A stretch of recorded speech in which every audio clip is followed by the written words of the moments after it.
Hello hi friends. First of all మనం ఇప్పుడు micro teaching గురించి తెలుసుకుందాం.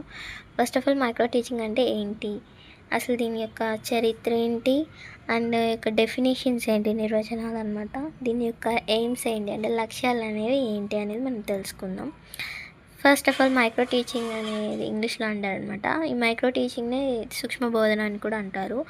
ఈ సూక్ష్మ బోధన అనేది ఒక బోధన పద్ధతి కాదనమాట, ఇది ఒక సాంకేతిక బోధన సాధనం అనమాట. అంటే ఫాస్ట్గా నేర్చుకోవడానికి ఇది ఒక యూజ్ అవుతుంది అనమాట. గుర్తుపెట్టుకోవడానికి కూడా చాలా ఈజీగా ఉంటుంది మైక్రో టీచింగ్ పద్ధతి అనేది. ఇది ఛాత్రోపాధ్యాయుల బోధన సామర్థ్యాన్ని, నైపుణ్యాలను పెంపొందించడానికి డ్వైట్ ఎలెన్ అంటే ఈయన ఒక స్టాన్ఫర్డ్ విశ్వవిద్యాలయం యొక్క ప్రొఫెసర్ అనమాట. ఈయన విద్యార్థి అయిన కీత్ ఎథెనెన్స్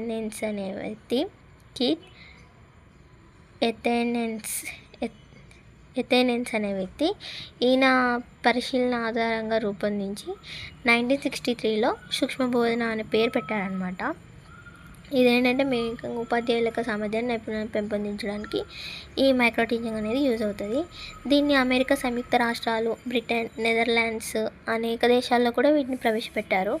అది మన ఇండియాలో కూడా ప్రవేశపెట్టారు కదా. మన ఇండియాలో ఎవరెవరు ఎలా యూజ్ చేశారు అనేది తెలుసుకుందాం.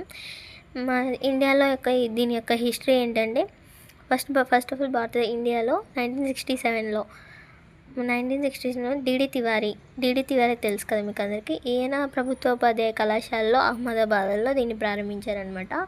అలాగే 1970లో బరోడాలో జిబీషా ఈయన ఎవరంటే centre of advanced studies in ఎడ్యుకేషన్కి చెందిన వ్యక్తి. ఈయన ప్రయోగాత్మకంగా సూక్ష్మ బోధనపై ప్రయోగాలు చేశారనమాట. 1970లో ఇది ఒక మనకు బిట్స్ కింద కూడా రావచ్చు. 1970లో బరోడాలో ఈయన ఏంటంటే సిఏఎస్సి అంటే centre of advanced study in ఎడ్యుకేషన్కి చెందిన వ్యక్తి జిబీషా. ఇంకా అలాగే చెన్నైలోని టెక్నికల్ ట్రైనింగ్ ఇన్స్టిట్యూట్ వారు సాంకేతిక ఉపాధ్యాయ శిక్షణ ఇచ్చేందుకు ఈ సూక్ష్మ బోధనను ప్రయోగించారు. అలాగే చెన్నైలో టెక్నికల్ ట్రైనింగ్ ఇన్స్టిట్యూట్ వారు కూడా ఈ సూక్ష్మ బోధన ద్వారా ఉపాధ్యాయులకు శిక్షణ ఇచ్చేందుకు ఇది యూజ్ చేశారనమాట.